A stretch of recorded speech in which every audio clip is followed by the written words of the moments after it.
Então, eu vou apresentar as correções, uma correção que eu cometi um erro no programa anterior, e aí o programa não rodou adequadamente. Isso aqui é a seleção, né, tomada de decisão que nós estávamos vendo no conteúdo. Então, isso aqui é homogênea. É homogênea porque, vocês observam aqui, todos os comandos, eles são praticamente a mesma estrutura. Não é uma estrutura heterogênea, com bastante links de forma diferentes. Isso aqui são iguais, então por isso que se chama de tomar decisão homogênea. Mas eu vou mostrar alguns detalhes aqui que são bastante importantes.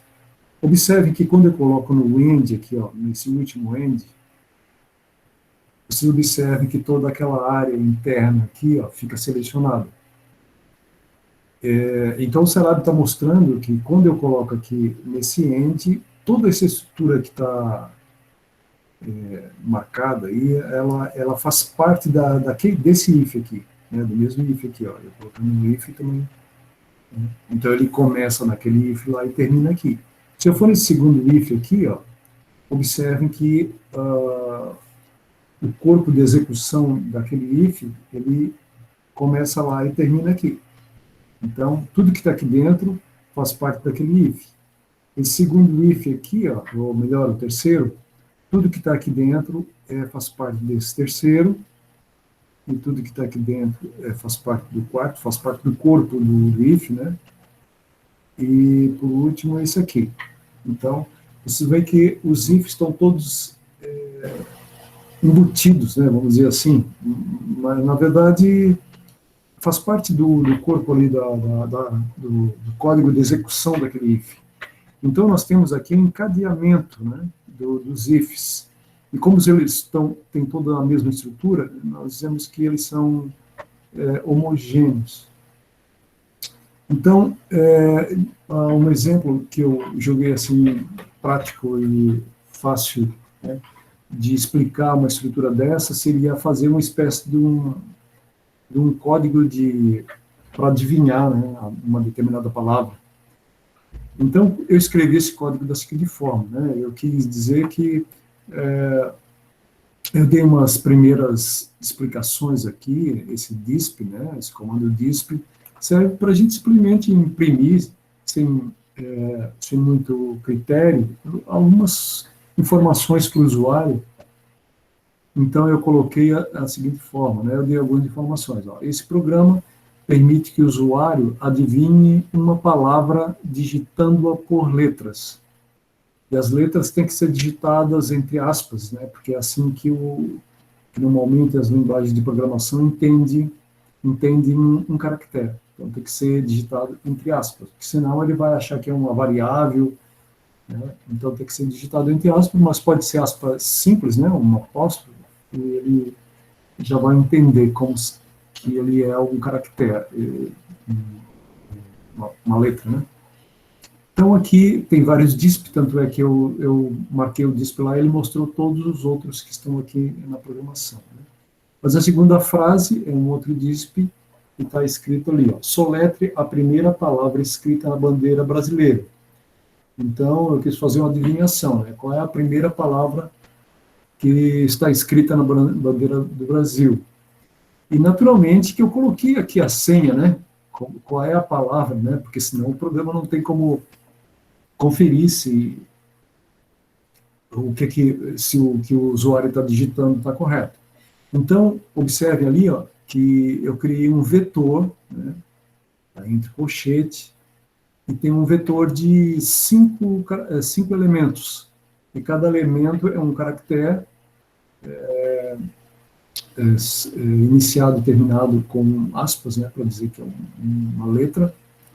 E aí, observe que o programa vai rodar na primeira, na segunda, na terceira, e depois vai chegar aqui na quarta linha, que corresponde aqui à letra a linha 6, né, porque deixei em branco aqui. As linhas em branco, ela não interferem no programa, assim como o comentário aqui, a barra, né. Então, as linhas em branco servem apenas para a visualização, a legibilidade do código, né?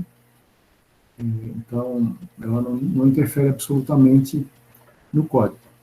E também esse indentamento que existe aqui, ó, ele não interfere no código também. É só para visualização, fica mais fácil da gente visualizar como o código está sendo escrito. Então, essa próxima linha aqui, o que está dizendo aqui? Simplesmente nós estamos usando a função input, né?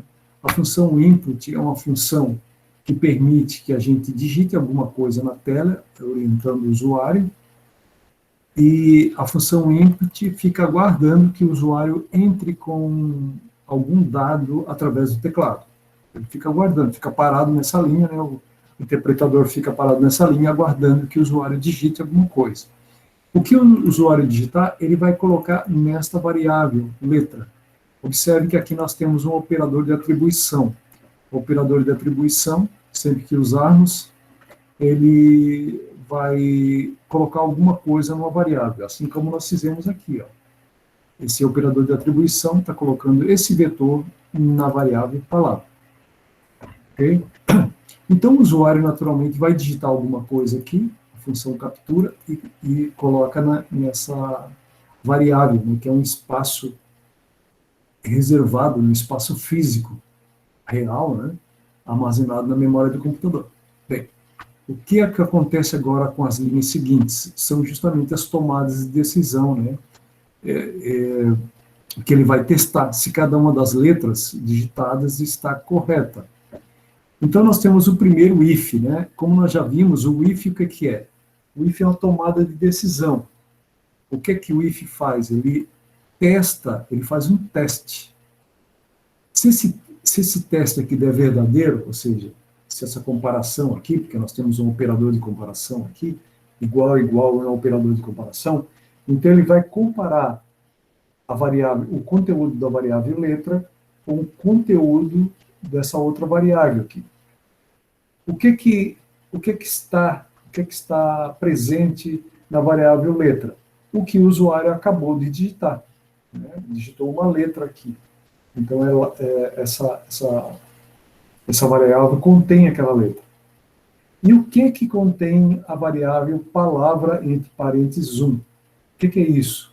Isto é o primeiro elemento do vetor palavra, que nós temos ela aqui já colocada. Então, 1 significa o primeiro elemento, que no caso aqui é a letra O.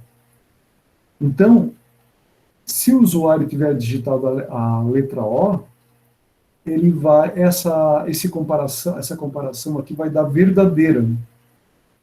E a gente já tinha visto, quando o if aqui faz um teste e o teste é verdadeiro, aí ele vai executar o corpo do if.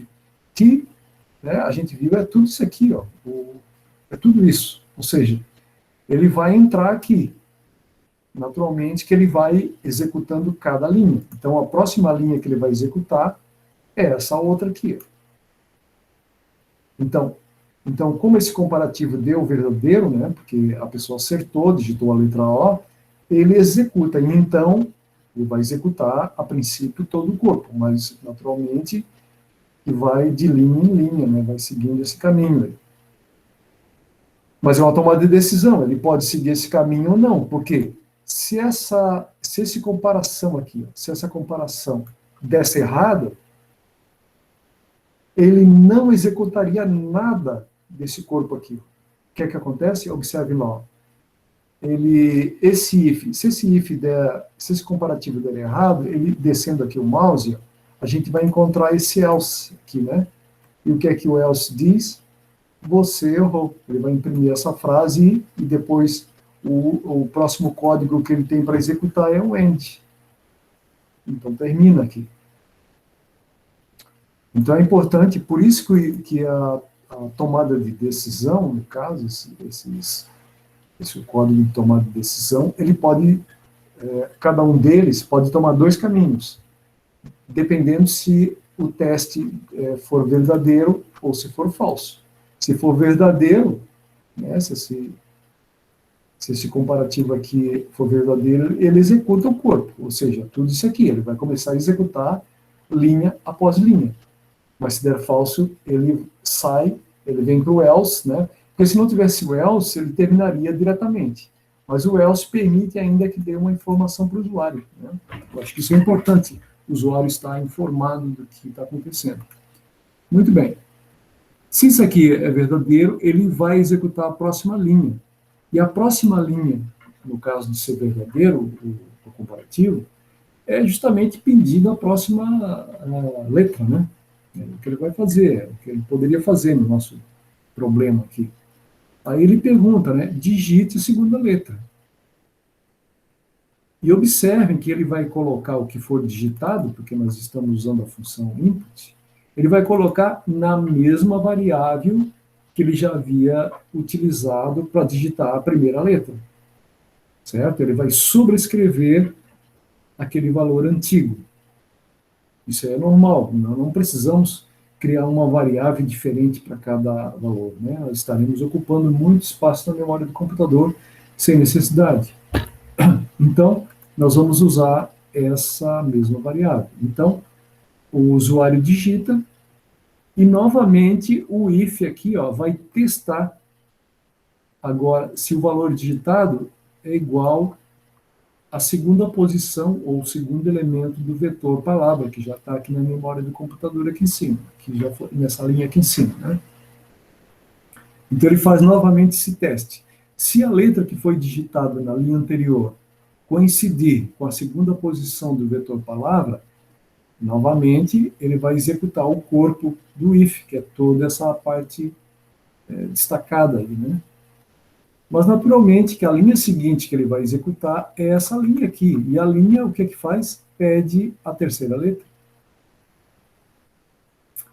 Aí o input, novamente, coloca o conteúdo digitado na variável letra, ou seja, superpondo a anterior digitada.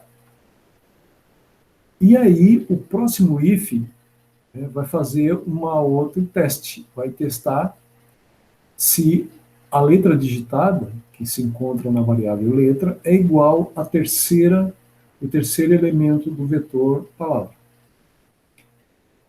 Se for verdadeiro, ele vai executar o corpo do if, que é essa parte destacada aí.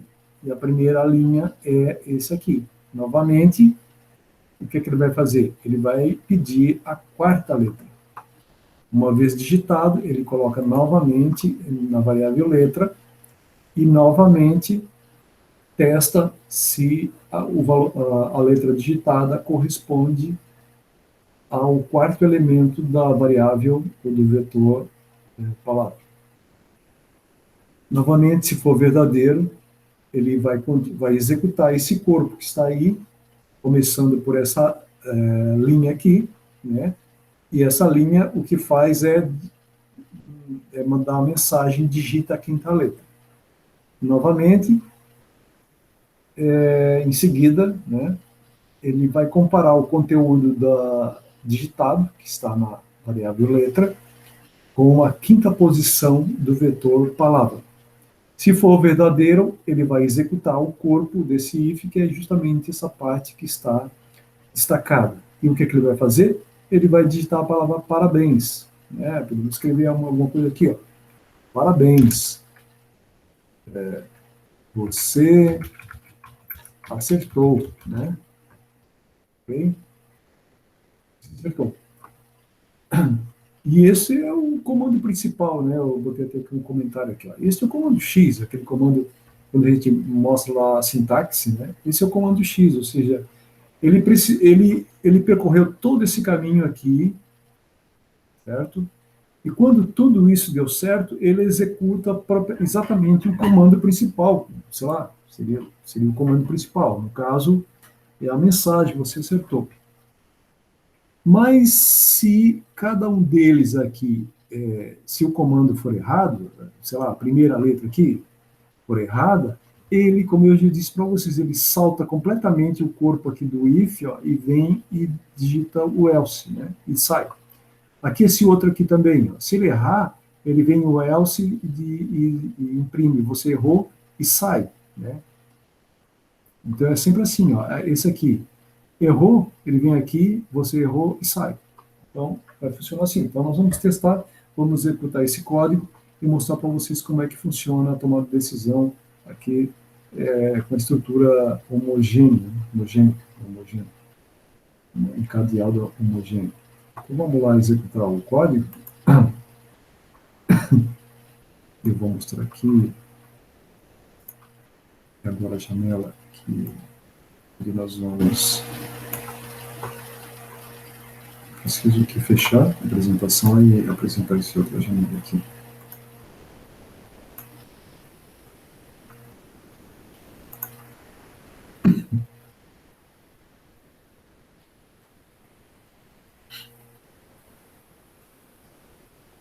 Então, vocês têm aí a janela de comandos, que é onde aparecem as mensagens que o programa imprimiu na tela antes, e aqui está aguardando, né? O prompt está ali, ó, o cursor está piscando, né? Aguardando que o usuário digite a primeira letra. Então, ele deu algumas informações aqui, ó. Esse programa permite que o usuário adivinhe uma palavra digitando-a por letras. Soletre a primeira palavra escrita na bandeira brasileira. Digite a primeira letra da palavra. Então, ele fica aguardando aqui, ó, o programa está parado, aguardando que se digite a letra. Então, se eu quiser digitar, eu preciso digitar entre aspas. Aí, dou um Enter. Muito bem, acertei, ele faz a segunda pergunta. Qual a segunda, né? Ok, acertei. Então, ele pede a terceira. Ok, acertei, ele vai pedir a quarta. Acertei, agora ele vai pedir a quinta. Ok, acertei, parabéns, você acertou. E sai, termina o programa. Certo? Vamos executar novamente. Então, novamente, ele repete todo aquele código lá, né? E eu vou errar agora a primeira, tá? Em vez de botar O, eu vou botar um D. Pronto, você errou. Ele saiu, ele não executou nada, ele deu o else, né? E terminou. Vamos executar novamente agora. Eu vou errar a segunda. Então, a primeira, acertei. Muito bem, ele vai para a segunda. Aí, eu errei aqui. Ó, ele sai completamente e diz, você errou. Certo? Vamos errar a terceira agora, então. Vou mostrar, né? Então, vamos errar a terceira. Então, primeira, acertamos. Segunda, acertamos. Terceira, vamos errar. Pronto, né? Então, dependendo, se a gente estiver acertando, o código vai sendo executado, né? Até chegar o ponto, ou sei lá, a não ser que o código não tenha exatamente um núcleo, né? Mas ele vai executar para fazer uma sequência, né? Então, eu achei assim que esse programa poderia explicar muito bem o que é essa tomada de decisão encadeada homogênea, ok? Então, isso, eu vou interromper a gravação.